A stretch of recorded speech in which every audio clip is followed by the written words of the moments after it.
You ask Tiger to calculate. This deals with finding the midpoint between 2 points.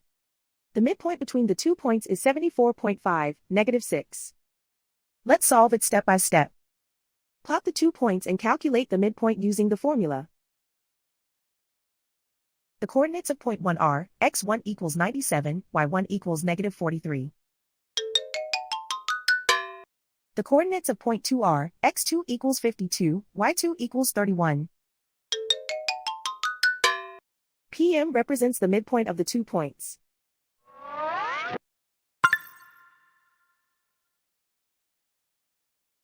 Use the x values in the midpoint formula to find the midpoints x. x1 equals 97.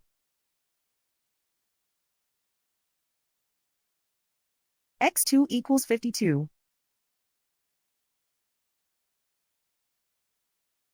Simplify the arithmetic.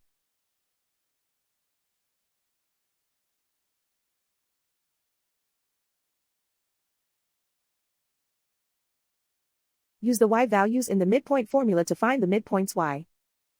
y1 equals -43. y2 equals 31.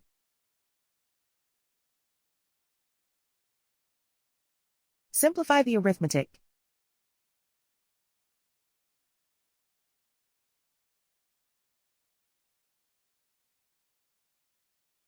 And so, the midpoint is 74.5, -6.